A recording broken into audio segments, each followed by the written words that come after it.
But that's what happens when you're doing big wood on a manual mill. It's a struggle sometimes.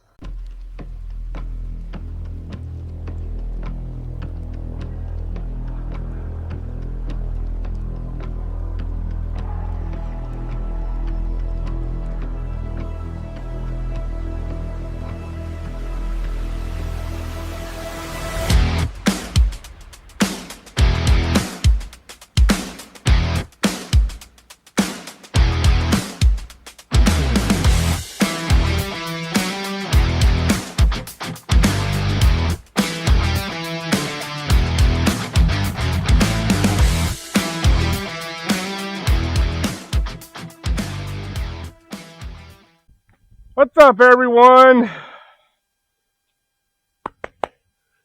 26 inches of pure black cherry. Whew, it's a nice looking log, huh? Look at the wood. Look at the wood. So 26 inches here, 23, 24, depending on where you measure down there. This is like 25, 26, maybe 27. You know, you can go around. So, yeah. Way too big for this freaking mill, I can probably tell you. I don't think it's rated for this. I think I looked this up. Anywhere from 1,800 to 2,300 pounds. So, let's just say 2,000 pounds. Had the skid steer. I don't have the tracks on yet. And it was going eat, eat, eat. So, yeah. And we'll definitely be using the skid steer to flip this. There's no handwork here today, boys. Probably going to have to use the chainsaw just to cut the outside rounds, just to get them off of here. So, anyways, let's get this thing flying. See if we can't make some sawdust. Definitely not going to hit the log stocks.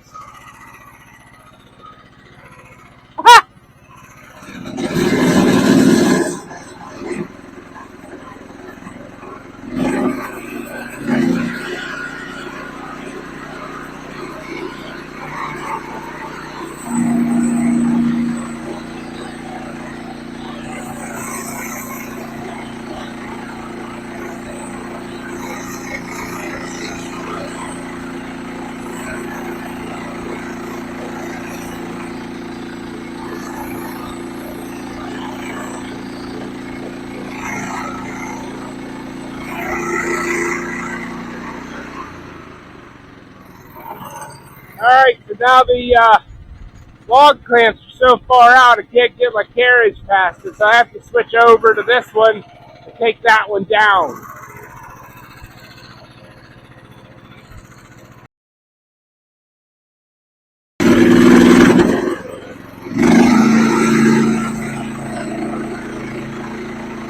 Tight!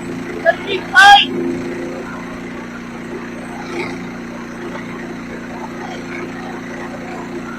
Woo!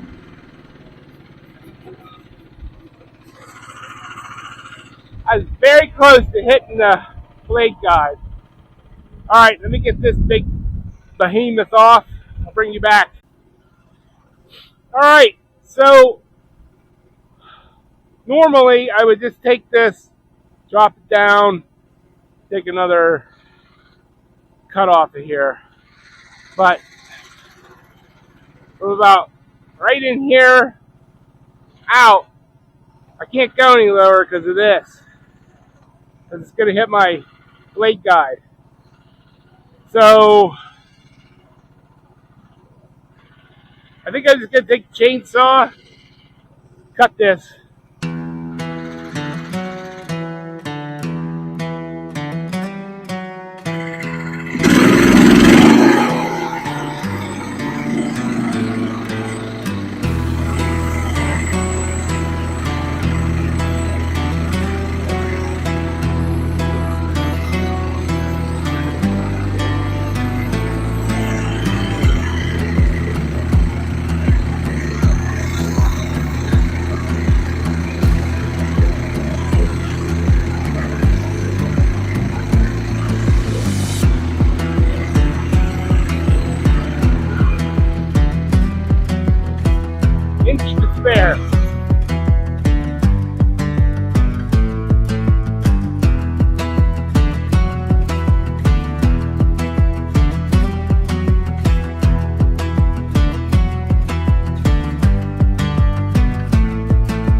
All right. Well, I wanted to show you this quick intermission. This is why big logs like this on a manual mill suck. Okay? So, thank you, Jesus, I have a skid steer. Because my tractor would never even budge this log. That's number one. 2,000 pounds. I think it's rated for maybe 1,000 pounds.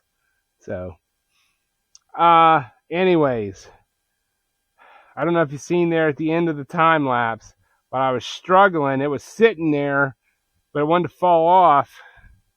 So, here's what I had to do.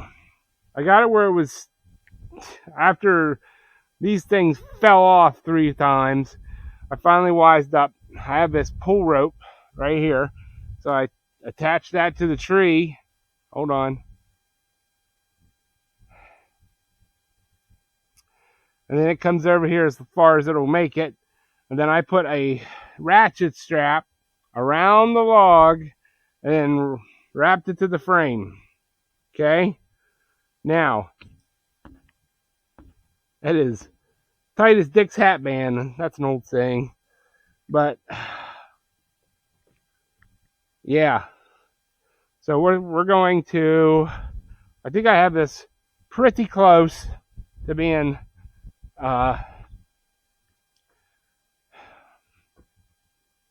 square. So we got both of these guys holding them in. They're tight. I'm going to release this and we're going to see what happens. Oh boy, that's on there. Can I do this one-handed?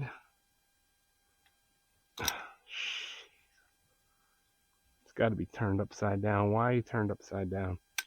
Here we go. Ay, son of a bitch, it hit me in the elbow. Oh.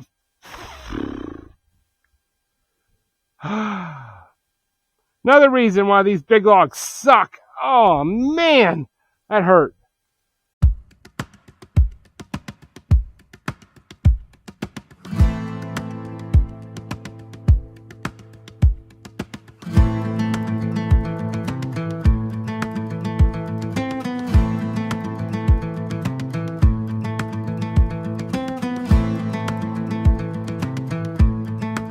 All right, I'm going to jump in here and show you what we come up with. So we're 14 this way, 17 this way. But we got all this wane, and we got a lot of sapwood right here. So I'm going to cut these. I'm going to make 1-inch boards out of these, or 4/4, until I get down to a nice cant or close to 14. Then we're going to start knocking out 2x4s. A few moments later. So we got it down. So cant, it's like 14-ish. So what I'm doing is I'm going to cut this into 1.5 by 4s, because 1.5, I would like to have real 2x4s, but the fasteners for real 2x4s are a lot more expensive than 1.5 stuff. Because everything at Lowe's, Home Depot, online is all made for commercial lumber. So it's all 1.5 stuff. And that's fine for what most of this is what I'm using this for, is for the fence rails and the hay feeders. So that'll work out. We'll have like 2 inches left. But I'm just going to start right now, and I'm just going to go to 1.5 the whole way down until I have to take them off. 1.5 ones will be easier. I thought about doing the 4s first, but I can't move these things 4 inches. So I'll do the 1.5s. I can set them over on my Garvey forks, and then keep going, and then flip them up and do my 4s.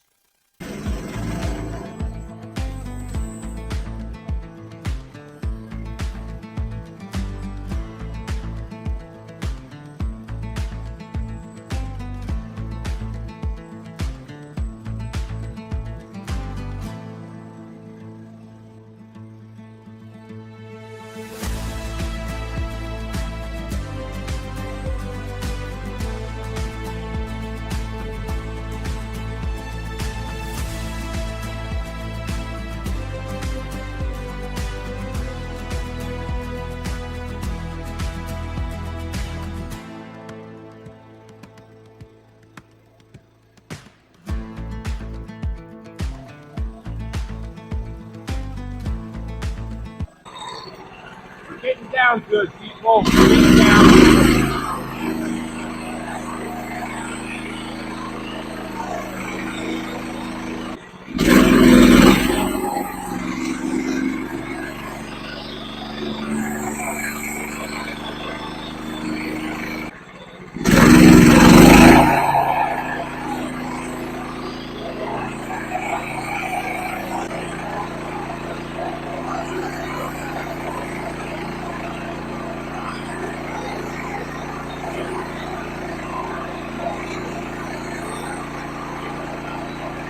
Bam!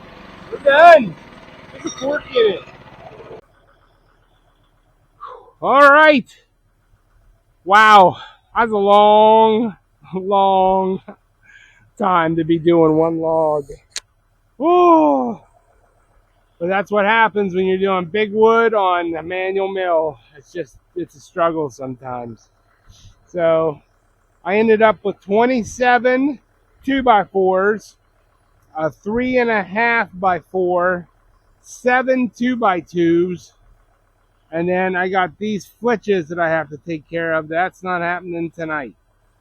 So what is there? 1, 2, 3, 4, 5, 6 of those, and they're all 1 inch. Man, that's some beautiful freaking lumber, huh? But yeah, so I'm gonna clean the mill up here. Plus, I got a bucket full of sawdust. Clean the mill up, button her up, and we're gonna call this a night because my ass is dragging, man. That's a lot of wood to lift, tussle around with, especially when I was trying to get that log, stood up straight on the round side. So, all right, guys, thanks for watching. Let me know what you think of doing big logs like this on the Frontier or whatever manual mill you have, because it's a struggle. It is a lot of work. Honestly, I think I could probably do 3 or 4 12-inch logs, same amount of time span, and not be as tired.